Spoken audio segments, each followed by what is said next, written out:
Retornamos então com o segundo bloco do programa Direitos e Deveres, Cidadania em Ação. Hoje entrevistando a doutora Tatiana Fiore, que nos esclarece pontos importantes a respeito da chamada reforma da Previdência. No encerramento desse primeiro bloco, tínhamos deixado uma questão para ser respondida, com um resumo das novas regras para a concessão da pensão por morte. Doutora Tatiana. Bom, então, esclarecendo, nós falamos então que teve algumas mudanças, com tempo mínimo, né, de contribuição de casamento e união estável. Falamos da questão da idade desse cônjuge, que agora tem que ter para ter direito a uma pensão vitalícia ou não vitalícia, por uma uma pensão temporária, e também com relação aos valores. Então, como é que fica essa questão do tempo mínimo? Você tem que ter agora 2 anos de contribuição. O que é contribuição? Contribuição é pagamento. Você tem que ter, o segurado tem que ter 2 anos pago para ter direito a uma pensão por morte. E também, cumulativo a isso, você tem que ter, no mínimo, 2 anos de casamento ou união estável. Absurdo, né? Isso, né? Espera um pouco. Na lei civil, doutora Rosana, que é a tua área, tem isso? Tempo de união estável e casamento? Isso já caiu há muito tempo, desde 88 com a Constituição. Então, quer dizer, nós estamos... É a união pública e duradoura, quer dizer, quanto é o duradouro? Quanto é duradouro? Não tem uma especificação que agora nós temos, quer dizer, vai influenciar em outras áreas esse retrocesso. É bem complicado isso. Né? Com relação à idade, vamos lá. Doutor Clóvis, desculpa a indiscrição, mas quantos anos o senhor tem? Eu tenho... Puxa vida, eu estou assim, já preciso começar. Perdeu as contas. Deixa mas eu ser exagerado. 67 anos. 67 anos. 67 anos. Doutor Clóvis hoje, vamos bater na madeira, que a dona Maria da Paz não viva muito, tenha longa, né, uma vida longa, né? Mas se acontece alguma coisa hoje com ela, doutor Clóvis tem direito a uma pensão vitalícia. Por quê? Porque agora... Segundo a tabela, sabe aquela tabela do fator previdenciário que reduzia o teu benefício? Que achatava o teu benefício em no mínimo 30%? Agora também mexe na pensão por morte. Então, uma pessoa que tem 44 anos ou mais tem direito a um benefício vitalício. Hoje, porque a partir do ano que vem, quando mudar essa tabela, muda-se também a expectativa de sobrevida. Então, calculamos que tem uma expectativa de vida de até mais ou menos uns 35 anos pela tabela.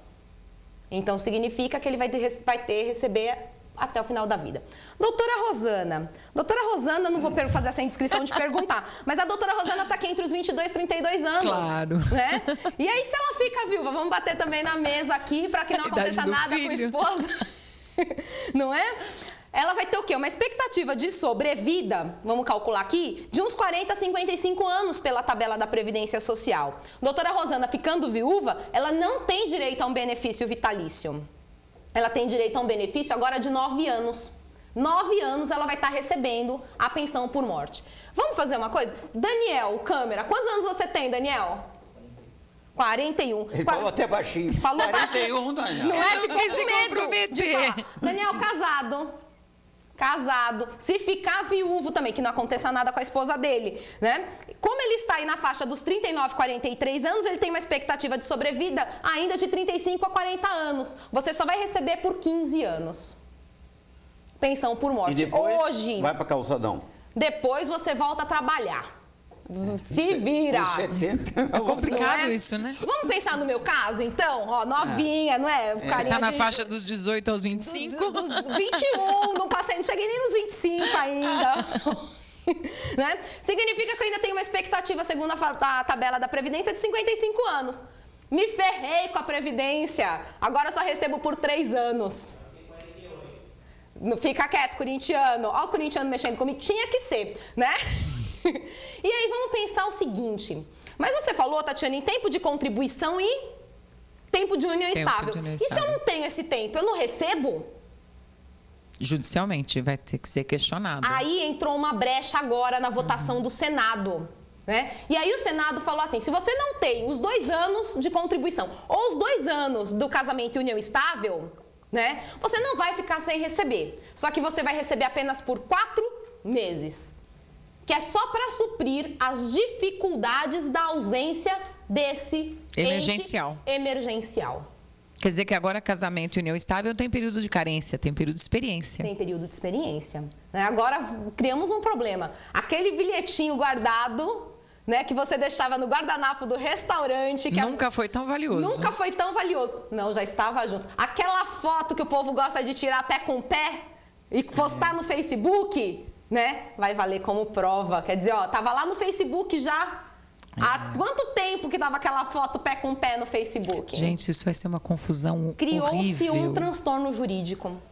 Na verdade, o que vai acontecer? Eu acho que os segurados não vão perder os seus direitos, mas eles vão ter que buscá-los na justiça. Muitos na justiça. E a justiça, isso quer dizer com amorosidade, né, vai ser coisa para direito das sucessões. Né? O sujeito vai ganhar em vida. O interessado vai acabar não tendo acesso. Vamos só fazer uma colocação, não vai nem ganhar em vida. Porque hoje, a gente brincou com a questão aqui da idade, mas eu, por exemplo, a pessoa que está lá com 21 anos vai receber por 3 anos. Vou receber o quê? Os 50% da cota mínima, mais 10% porque eu sou dependente, então é um dependente, eu estou recebendo 60%. Se nesses 18, 21 anos aí eu tive um filho... Né? Antes, né, vamos colocar, até 21 anos eu tive um filho com a pessoa que faleceu, né, o que supria o segurado, eu vou ter o quê? Mais 20%, mais 10% do outro dependente, 2 dependentes. Isso até chegar aos 100%. Então, significa que se eu tiver 5 filhos, eu vou receber 100%. Se eu tiver 6 filhos, eu vou receber também 100%. Né? Criamos 2 problemas. Se, por exemplo, essa criança for órfã, como é que ela recebe? 50%, 10% que seria da mãe e 10% que seria dele. Ótimo. Mas, no caso, né, eu tenho um filho que está chegando na maioridade. Entende-se que deixaria, na regra atual, eu pegaria esse benefício desses 10%, eu passaria o quê? Essa cota remanescente para quem? Para a viúva. Né? Agora não, está em lei. Não recebe. Cada um tem a sua parte. Somente com o seu 60%. Cada vez que o seu filho vai completando 10 anos, vai perdendo essa cota, até você chegar somente aos 60%. Né? Por que 10 anos? Oi? Não entendi a sua colocação. Cada vez que o seu filho completa 10 anos. Ai, desculpa, então foi um lapso dos 10% com os 10 anos. Cada vez que o seu filho vai atingindo essa maioridade, você vai perdendo esses 10%. Ah, ok. Desculpa. Imagina. Eu achei que a reforma era tão grande que há 10 anos... Não, pensou se também reduzir essa maioridade, temos outra vez. É bom falar baixo, essas coisas para não dar ideia. Né? Exatamente. Posso, doutor Clóvis? Um questionamento aqui? Pode.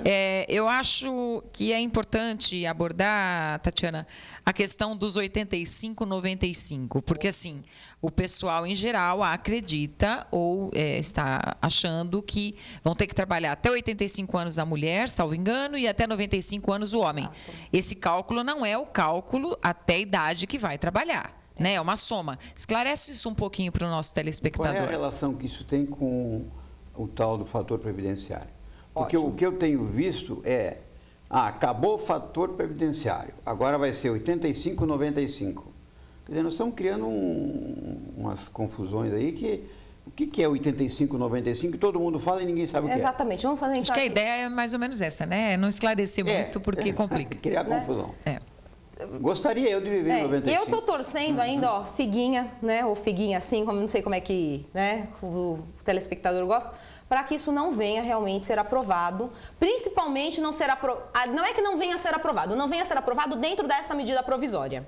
Então, que tenha um veto, porque aí nós estamos tendo assim, nós estamos regredindo praticamente a zero numa escala de direitos. Na verdade, que não venha a ser sancionado. Não venha a ser aprovado já está. Aprovado na Câmara e no Senado está, nós não podemos agora ter a sanção da presidente. Isso. Então, não nessa medida provisória, porque a regra é realmente fantástica. Bom, criou-se o fator previdenciário em 1999 com a 9.876. Vamos só falar essa lei, eu não gosto de ficar falando em lei, principalmente porque a gente está aqui para esclarecer. E lei só complica a vida da gente, muitas vezes.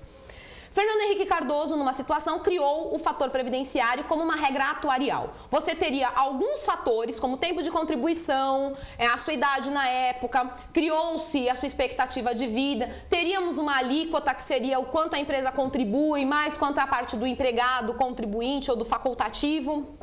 E aí, então, faria-se um cálculo e esse cálculo daria o direito a uma redução. Por quê? A intenção era você não se aposentar cedo. Por quê? Quanto mais você contribui, mais os cofres vão enchendo e a nossa previdência, assim, o próprio nome já diz, previdência, né? Uma previsão de futuro. Eu contribuo hoje para receber amanhã. Bom, a fórmula estava muito certa, né? Mudou-se de governo. Veio então o presidente Luiz Inácio Lula da Silva. E aí teve-se uma votação para a inclusão da idade nas aposentadorias. Porque quando teve a reforma da Previdência Social, ficou-se somente tempo de contribuição. Mulher 30, homem 35. Que seria justo, né? Acredito. E aí, o que fez? Né? Vamos colocar a idade que a gente encerra todos os problemas. Então, o Lula teve o poder de introduzir a idade. Mas em 2003, ele falou assim, também nessas, né, reuniões de calada da noite, eu vou vetar a questão da idade. Então, quer dizer, criou-se o quê? Uma questão política, né, partidária aí, de interesses, regras de campanha, mas que também não vem ao nosso caso hoje.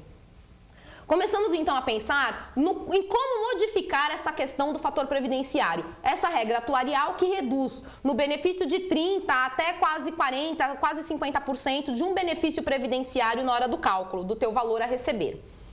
Vamos então fazer a regra 85-95, que nada mais é do que você fazer a soma de um tempo de contribuição com a idade. Ótimo, até aí perfeito. Então, mulheres têm que ter a idade de 55 anos com 30 de contribuição. 55 com 30, 85. E o homem? Né? 35 anos de contribuição, 35 já é o que ele trabalha, com 60 de idade, 95. Lembrando que professores que estão na regra especial, isso faz o quê? Acaba entrando a regra 80-90, tem os 5 anos a menos ainda. Os da rede pública. Os da rede pública e até segundo grau. Lembra-se de passagem, porque nós, professores universitários, não... Mas um tempo mínimo de contribuição. O tempo mínimo. São 20 anos. Então, tem essa questão dos 20 anos. Porque se ele for professor há 10 anos atrás, ele não entra nas regras. Não entra nas regras. Ele tem que ter pelo menos 20 anos de magistério, se não me engano. Mas vamos focar no regime geral, né? Os professores a gente responde via e-mail se precisar. Vamos lá. Né? Porque senão modifica uma série de coisinhas, de detalhes. E o tempo nosso já está esgotando e o pessoal já está aqui para mim também. Então, o que a gente tem que fazer com essa regra 85-95? Ela seria extremamente benéfica. Né? E ela vem não suprir o fator previdenciário, ela vem como uma alternativa ao fator previdenciário. Seria benéfica para quem? Para quem começou a trabalhar cedo, né? E está em vias de aposentar, porque eu vou poder escolher, eu vou aplicar o fator previdenciário que vai entrar essa questão da expectativa de vida e eu vou ter uma redução, porque a expectativa de vida é quanto tempo eu ainda vou ficar no INSS recebendo esse benefício, né? E eu acho assim, que se não estivesse na medida provisória, seria perfeita a regra. Eu até já lancei... Essa mistura que é perigosa. Exatamente. Eu até já lancei e tenho alguns doutrinadores que são favoráveis dessa ideia. Que não deveria nem ser 85-95, nós deveríamos fazer 95-105. Mas eu já ouvi alguns comentários, inclusive... de pessoas da área que diz que essa é a ideia para em breve. Em breve. Né? Que a gente uma já atualização, está cogitando nos bastidores. Eu já ouvi alguma coisa sobre sempre isso. Sempre tem uma maldade para vir ainda, né? Que a gente não sabe que E com o apoio da Tatiana Fiore. Mas seria assim, aí não seria mais uma opção se entrasse essa 95-105, e não vamos entrar muito no mérito para não confundir a cabeça da pessoa que assiste aqui junto com a gente, que está acompanhando. Mas eu acho que, voltando ao 85-95, encerrando, na medida provisória, ela não está sendo benéfica, ela está sendo um prejuízo para o cálculo. Por quê? A maior parte das pessoas não trabalham de forma o quê? Formal. E aí, então, vai ter o quê? Você vai cair sempre na questão do fator previdenciário ou então tendo que chegar nos 85 ou 95 para ter direito a esse benefício. Prejudica em seguro-desemprego, prejudica em pensão por morte, prejudica numa série dos outros benefícios que foram alterados aí pela lei. Bom, a questão é a seguinte. O problema é muito sério, muito amplo. E nós ficamos aqui frustrados com uma pauta de mais de não sei quantas perguntas sem resposta. O que nós vamos prometer ao telespectador? Assim que a lei for sancionada, e aí a gente vai saber o que efetivamente vai estar valendo. Aí a gente volta e vamos numa nova entrevista especial com a doutora Tatiana, aí já com o pé no chão. Isso está valendo, isso não está valendo. Para poder esclarecer os telespectadores, inclusive com outros pontos importantíssimos. Só uma colocação, lembrando que está valendo, doutor Clóvis. Não. Né? Porque desde que saiu a medida provisória, de lei, provisório. Mas para as pessoas que estão conseguindo benefícios nesse período, essa regra. Então, do dia 1 de março até a hora que a Dilma falar assim, eu vou sancionar ou eu vou vetar, as pessoas estão com os seus direitos mitigados através dessa medida. E como nós vamos reverter isso, é que é o grande problema. Porque você vai estar com a sua pensão recebendo em 60%, ou seu seguro-desemprego vai estar saindo em 30 dias com as 12 contribuições e outras coisas que foram alteradas e que mexem com você que contribuiu com o seu bolso. Um convite que eu quero deixar a todos os telespectadores. Dia 13 de junho, no próximo sábado, teremos o 5º Congresso Previdenciário na FIG Unimesp, lá na Vila Rosália, das 8 às 19 horas.